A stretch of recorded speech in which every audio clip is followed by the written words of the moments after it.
Shalom Ibu Bapak yang dikasihi Tuhan, kembali lagi kita akan beribadah keluarga bersama. Pada malam hari ini pembacaan Alkitab kita terambil dari Ibrani, pasalnya yang keempat, ayatnya yang ke-14 hingga ayatnya yang ke-16. Marilah kita siapkan terlebih dahulu pembacaan Alkitab kita. Marilah kita bersatu di dalam doa, kita mohon bimbingan Roh Kudus untuk menuntun kita dalam pemberitaan firman Tuhan. Kita berdoa. Terpujilah Allah yang sungguh baik dalam kehidupan kami, terkhusus pada malam hari ini ketika kami bersama keluarga kami masing-masing datang ke hadirat-Mu yang kudus. Kami mohon ya Allah, urapi kami dengan kuasa Roh Kudus-Mu, sehingga hati dan pikiran kami tertuju kepadamu, bahkan kehidupan kami boleh memuliakan nama-Mu. Kami menyerahkan Tuhan ibadah ini dari awal, pertengahan, hingga akhirnya hanya ke dalam tangan-Mu. Di dalam nama Tuhan Yesus Kristus kami berdoa. Amin. Ibu Bapak yang dikasihi Tuhan, berbicara tentang pencobaan, maka kita akan melihatnya dalam kehidupan manusia. Manusia kerap kali mengalami pencobaan, terutama jika kita melihat dalam situasi COVID-19. Kita melihat ada orang yang secara ekonomi di PHK, mengalami penurunan pendapatan. Bahkan secara sosial kita tidak bisa lagi datang ke gereja, berjumpa dengan orang banyak, bercengkrama, anak-anak berproses dalam pendidikannya di sekolah, karena ada sesuatu yang membatasi kita, dan itu kerap kali kita sebut dengan pencobaan. Nah, Ibu Bapak yang dikasihi Tuhan Yesus Kristus, firman Tuhan kita hari ini berbicara tentang Yesus Kristus, tokoh utama dalam iman Kristen. Dan ketika kita membaca teks firman Tuhan hari ini, maka dikatakan bahwa Ia adalah imam besar agung yang telah melintasi semua langit, yaitu Yesus Kristus anak Allah. Ketika firman Tuhan ini mengatakan Yesus Kristus melintasi semua langit, itu mengartikan bahwa Yesus Kristus yang adalah Tuhan turun ke dalam dunia. Dan ketika kita lihat dalam bacaan kita dikatakan, sebab imam besar yang kita punya bukanlah imam besar yang tidak dapat turut merasakan kelemahan kita. Sebaliknya, dengan kita ia telah dicobai, hanya tidak berbuat dosa. Nah, Ibu Bapak yang Tuhan Yesus kasihi, Yesus sendiri dalam firman Tuhan ini dikatakan ia dicobai. Ketika Yesus dicobai, dikatakan ia tidak berbuat dosa. Nah, jika kita lihat, akar kata pencobaan dalam bahasa Yunani ialah peirazo. Berasal dari kata benda peira, yang berarti diuji, dicobai. Dan diuji dan dicobai itu berarti menunjukkan, mau melihat apakah orang yang diuji ini murni, berkualitas, berkomitmen, unggul. Oleh karena itu, ketika Yesus dicobai dan dikatakan sebaliknya, ia tidak berbuat dosa, maka kita mengetahui bahwa Yesus adalah pribadi yang berkualitas. Bahkan memang ia menunjukkan, memang ia 100% manusia, tapi ia bisa menunjukkan bagaimana ia berproses dalam kehidupannya sebagai manusia. Nah, Ibu Bapak yang dikasihi Tuhan, ketika kita mengalami pencobaan, pergumulan, kerap kali kita justru berbuat dosa.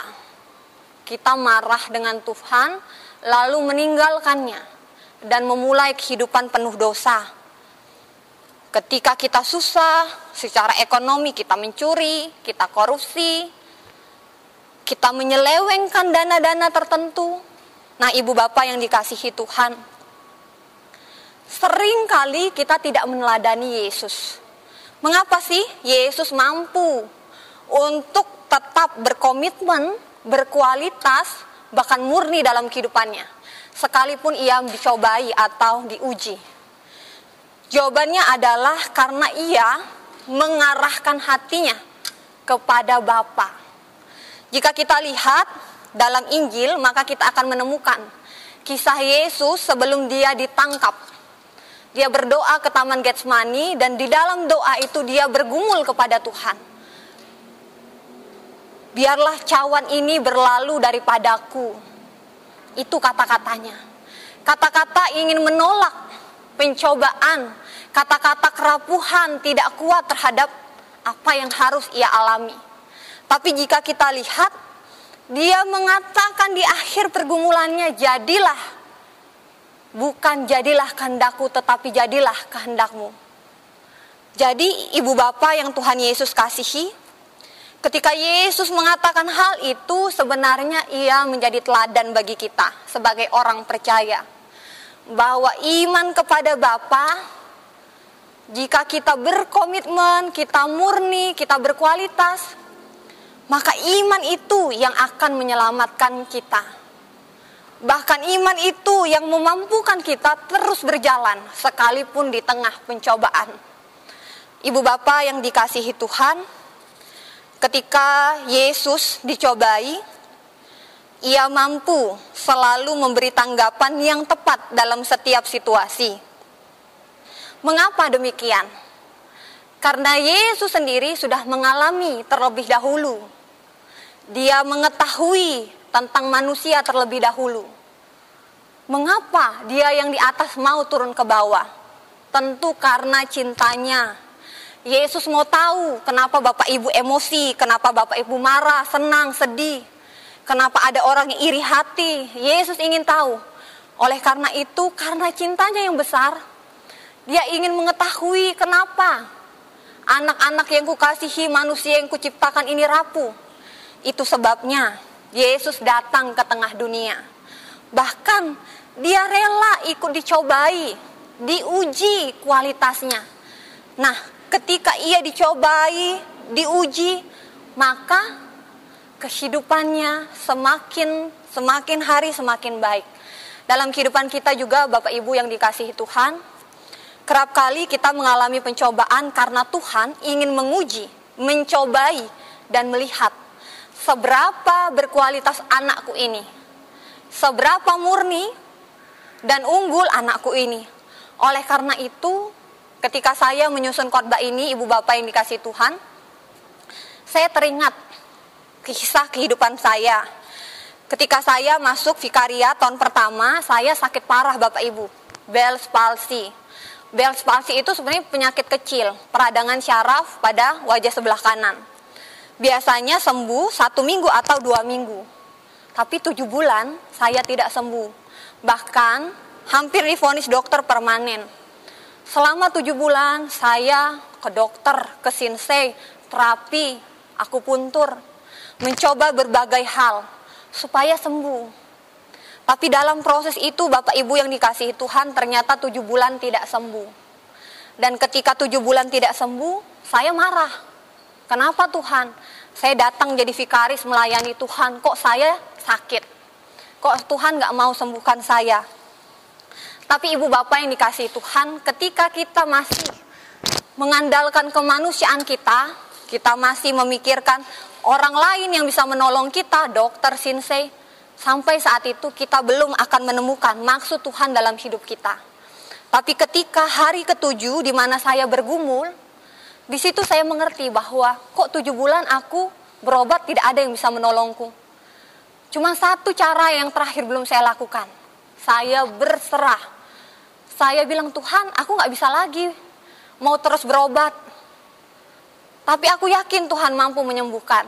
Nah, Bapak Ibu yang dikasihi Tuhan, keesokan paginya ketika saya bangun, mata yang tadinya tidak bisa ditutup atau berkedip sama sekali, dan mulut yang tidak bisa senyum, tiba-tiba sembuh secara total. Nah, itu semua bukan karena kuat dan hebat kita sebagai manusia, tapi karena kita bergantung, percaya kepada Tuhan. Nah, dalam kehidupan ini saya yakin dan percaya banyak kisah dalam kehidupan ibu bapak yang dikasihi Tuhan yang sama. Bahwa Tuhan itu menunjukkan kuasanya, bahkan kita sanggup mengatakan itu mukjizat. Nah, pembacaan firman Tuhan kita hari ini berbicara tentang imam yang besar. Imam yang besar itu maksudnya ialah Tuhan yang memurnikan dosa kita dengan datang ke dunia. Kita ini Bapak Ibu tidak sanggup untuk menebus dosa kita. menebus diri kita, tapi hanya Tuhanlah yang sanggup menebus diri kita, bahkan menghapus setiap dosa kita. Oleh karena itu, dia dikatakan imam yang besar, bukan karena dia berada di atas, tapi dia turun ke bumi, lalu mengorbankan dirinya. Nah, kalau mengikuti Yesus itu harus ada kesungguhan atau kesiapan hati untuk rela berkorban. Siapkah Bapak, Ibu, dan saya untuk berkorban dalam kehidupan kita? Dan tetap percaya, situasi apapun, pencobaan apapun yang kita alami, Tuhan itu selalu ada. Bahkan dalam kehidupan Yesus sendiri, Ia menunjukkan bagaimana Dia bisa bertahan dalam situasi pencobaan. Dia tidak mengikuti dosa-dosa yang mau mengaung-ngaungi dirinya, tapi dia menolak dengan tegas. Bahkan dia tetap setia sampai akhir. Kita juga dalam kehidupan kita sehari-hari diminta melakukan hal yang sama. Kiranya Tuhan Yesus memberkati kita. Amin.